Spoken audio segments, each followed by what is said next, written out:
I'm not gonna lie, at first I thought this episode was pretty bland and boring the first time I watched it. Not saying that I watched it more than once, but the first impression that I got was just, this is just straight up meh.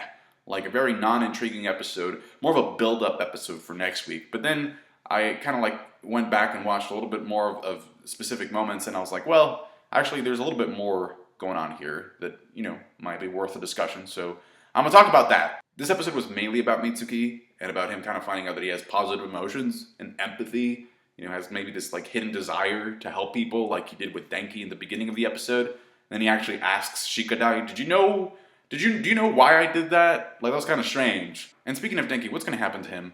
Because the whole point of the exercise, it was a timed exercise, and the whole point of it was to get everybody to cross the finish line, because they're kind of like beginning to form this mentality of the three-guy squad, three-man squad for upcoming missions. But thanks to Denki holding them back, Boruto's team does not complete the task in time. So I guess my question here is, what's going to happen to Denki? Like, we know that the team is going to be Boruto, Mitsuki, and Sarada. Alright, so what's going to happen to him? What's going to happen to all these characters that are not in the newest chapters of the manga? Me, personally, because I would prefer a tonal shift, you know, a change in tone, I hope they get killed off. That's not me being mean, that's just me being honest and saying that I think it would benefit the story if a lot of these characters didn't make it past this first anime arc. So I hope the Beast starts attacking them in next week's episode. In fact, the way that I don't know if you saw the preview, but the way they kind of sort of structuring that episode, it almost gave me like this Nine Tails attacks Konoha kind of vibe. So a lot of people may actually end up losing their lives, and I think it's in the best interest of the story for those people to be a lot of the kids that are not in the movie and that are not in the current chapters of the manga. It's time to take out the trash in this show. And I'll be honest, if they were to kill Shikadai, which I know is not going to happen, I wouldn't have a problem with that either. And look, obviously I'm kind of trolling here. It's a show made for a young audience, and I don't think that they would go that dark. But what I'm trying to say, what I'm trying to get across here is that I really hope that next week's episode kind of plays a role in raising the stakes and raising the tension of this show. Unfortunately, what I foresee happening to a lot of these side characters, if they survive, is that once this anime, alright, hits the time period of Naruto Gaiden and Boruto the movie, and then the later chapters of the manga, I can definitely see a lot of these side characters just kind of fading into the background and just being like almost forgotten, and just being like, well, we were there as characters, but we were only part of the Boruto Academy years. But I may be wrong, so please let me know what you think is going to happen to these characters in the comment section below. Anyway, everything pretty much points to the class rep being involved with the attacks. We see her in the hospital bed. You know, she's having this very weird flashback to her mom whispering something. We're pretty sure we're going to get the sound to that next week to hear what she was whispering to her. There's a point in that scene where she tells Mitsuki, my parents are straight up dead. I always thought you were kind of like me, but apparently you have a father. And obviously we know that it's Orochimaru, and we do get to see him in this episode at least. You know, the lower part of his body there. And there's another character there with him. I think it might be Suigetsu. I just want to find out what the goal is that he has that Orochimaru couldn't fulfill. He says, like, I'm going to be able to fulfill something that my parent couldn't. I wonder what that means. And there's another bit of dialogue in the scene where Class Rep says, I wasn't as skilled as Daddy was. So I don't know if that means that there's a sense of resentment, a sense of guilt, or maybe just a lack of confidence in her own ability, which explains why she ran away if that was her. If she was the girl behind the mask, it explains why she ran away last week. I also want to bring attention to the fact that Mitsuki goes up to Boruto and tells him, by the end of the episode, I know who's behind this. Because apparently Mitsuki says, in the preview he says, this person has had contact with all the victims, and I guess that's how this person transmits the Chakra Ghosts into them. That's how this person possesses these people.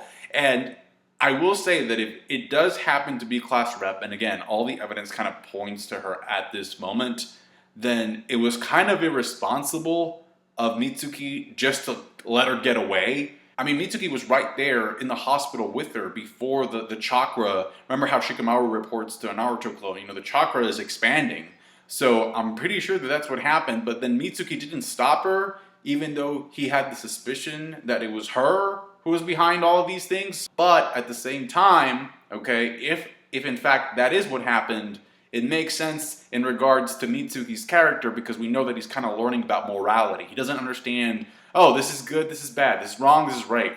He's barely beginning to learn, and I think a lot of it has to do with him being a test tube baby, and the fact that Orochimaru is kind of his creator. Mitsuki's like a very gray character right now. He's in a very gray area.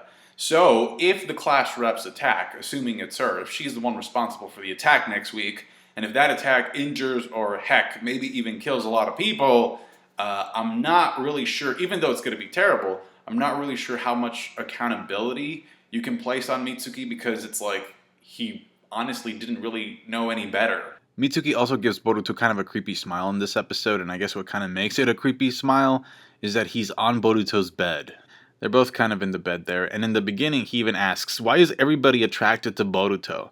Do you want the stupid answer or the real answer? The stupid answer is that, like, actually Inojin says, it's because he's an idiot, and like, no, he's not Naruto. Dude, you literally just finished having a scene of him helping Iwabe with his homework. How is he an idiot? He's not Naruto, alright? He's not stupid. The real answer to why people gravitate towards Boruto is because he's the main character. That's it. It just kind of seems to me like they're trying to come up with excuses to make Boruto seem more special than he actually is. Like, he has the power to change people and stuff. Again, you know, as if that hasn't been done to death already.